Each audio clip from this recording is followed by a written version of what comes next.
Welcome to the West Wing Week, your guide to everything that's happening at 1600 Pennsylvania Avenue. That's the taste of cookie right there. This week, the president continued to call for the House to reopen the federal government by passing a continuing resolution and avoid an economic shutdown by raising the debt limit. That's October 4th to October 10th, or the Shutdown Edition, Week 2. On Friday, the president and vice president walked over to a small business around the corner from the White House, a hoagie shop called Taylor Gourmet, to thank them for giving a 10% discount and a free cookie to all furloughed federal workers. Reopen the government, make sure we're paying our bills, two basic functions that Congress has, and take your cues from folks like this. What do you get? I got the 9th Street. Now, I'm paying for Joe, so don't take his money. I just said I was paying for you. No. The president got a chance to talk to some locals and out-of-towners on the way back, then sat down with Julie Pace of the Associated Press to talk about an issue at the top of everyone's mind. Renaming the Redskins? Nope, the shutdown. What we can't do is keep engaging in this sort of brinksmanship where a small faction of the Republican Party ends up forcing them into brinksmanship to see if they can somehow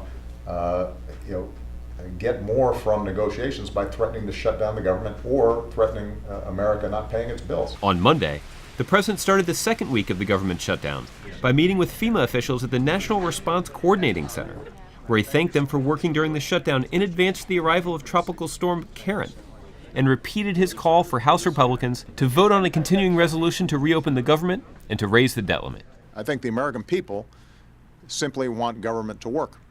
And there's no reason that there has to be a shutdown in order for the kinds of negotiations Speaker Boehner says he wants to proceed. Hold a vote. Call a vote right now. On Tuesday, the president took Jay Carney's spot at the podium in the Brady briefing room to make a statement and answer some questions from White House reporters. But I'm not going to breach a basic principle that would weaken the presidency, change our democracy, and do great damage to ordinary people, just in order to go along with what the House Republicans are talking about.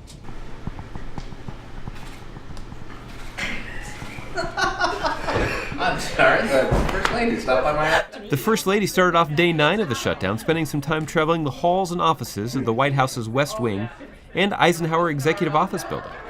She spent some time visiting with staffers and thanked them all for their hard work keeping all these offices running, while the majority of White House staff is out on furlough. Thanks for looking out for our folks. Meanwhile, the president was participating in a series of 4 regional television interviews, where he spoke with anchors about how the government shutdown has affected their communities and how an economic shutdown would be even worse. Here's the principle at stake.